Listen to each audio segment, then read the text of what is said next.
જય રણછોડ, હું પટેલ ભારતીસ કિચનમાં તમારું સ્વાગત કરું છું। તો આજે આપણે ચાઇનીઝ નૂડલ્સ બનાવીશું। તો આપણે ચાઇનીઝ નૂડલ્સ બનાવવા માટે 200 ગ્રામ જેટલી આપણે સેવ લીધી છે। તો આપણે આ ગરમ પાણીમાં આ સેવને બાફવા મૂકી દઈશું। પહેલા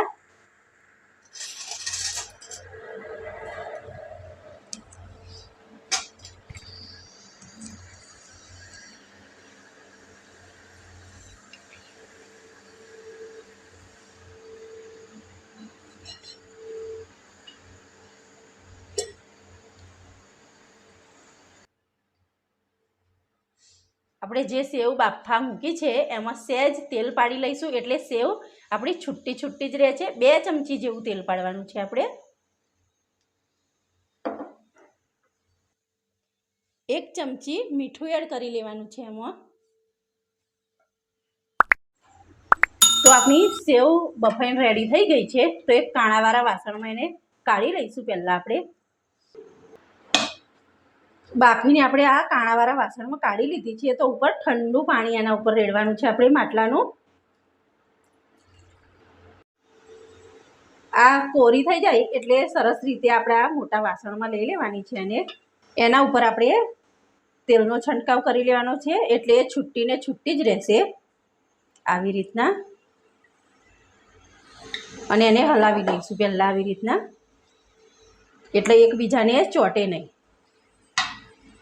નૂડલ્સ બનાવવા માટે 2 ચમચા તેલ લીધું છે, એમાં આપણે ડુંગળી એડ કરી લઈશું। 2 ડુંગળી લીધી છે, મોટી મોટી ચીપ્સ।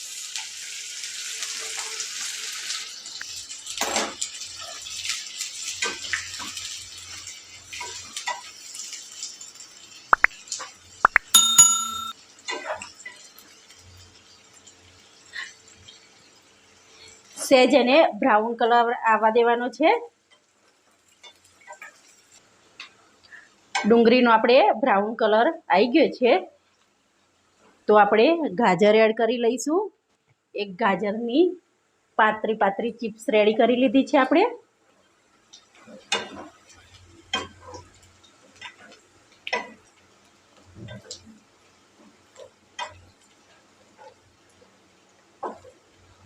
બે મિનિટ એને શેકાવા દઈશું।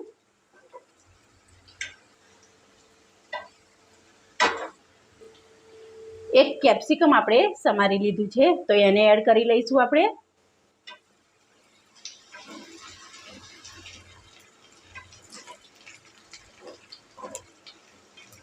આવી રીતના પાતળી પાતળી જ ઊભી ચિપ્સ પાડવાની છે એની, એટલે શેકવામાં આસાની રહે।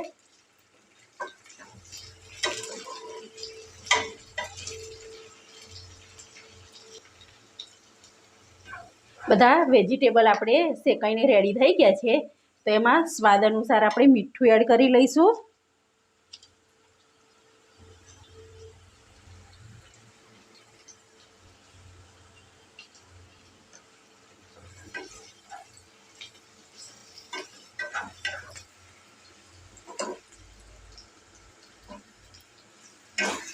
નૂડલ્સ બાફતી વખત આપણે મીઠું નાખ્યું હોય તો એ પ્રમાણે આમાં મીઠું એડ કરવાનું છે આપણે।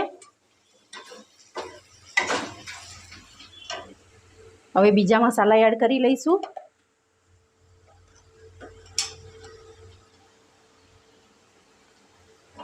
બે ચમચી મરચું એડ કરવાનું છે આપણે।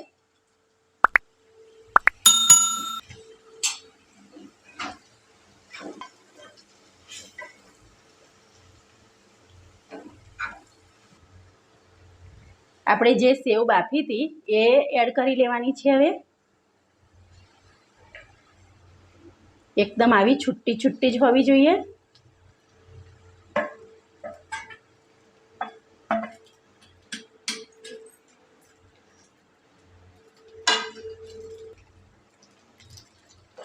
તો આવી રીતના હલકા હાથે એને હલાવી લેવાનું છે પહેલાં।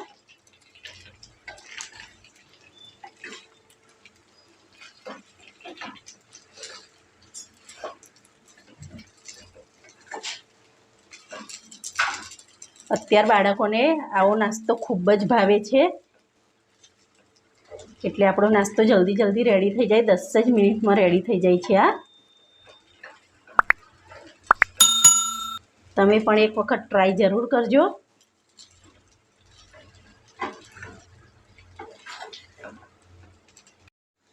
તો આપણે મસાલો કમ્પ્લીટ એડ કરી લીધો છે.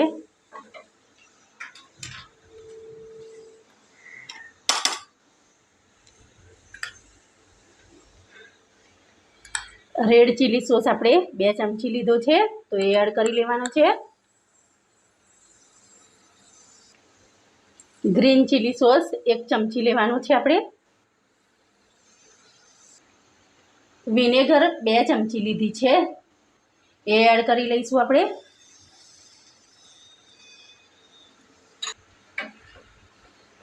આવી રીતના એને હલાવી લેવાનું છે. પહેલાં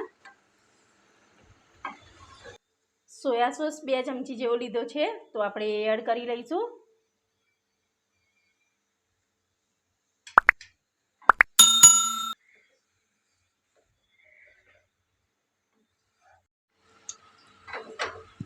તો નૂડલ્સ આપણી રેડી થઈ ગઈ છે. એને સહેજ ગરમ થવા દઈશું.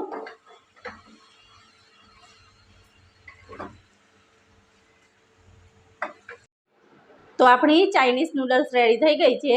જો તમને મારો વિડીયો ગમ્યો હોય તો મારા વિડીયોને લાઇક કરજો અને મારી ચેનલને સબસ્ક્રાઈબ કરજો. અને આ રેસીપી તમને ગમી હોય તો કમેન્ટમાં લખીને મને જરૂરથી જણાવજો.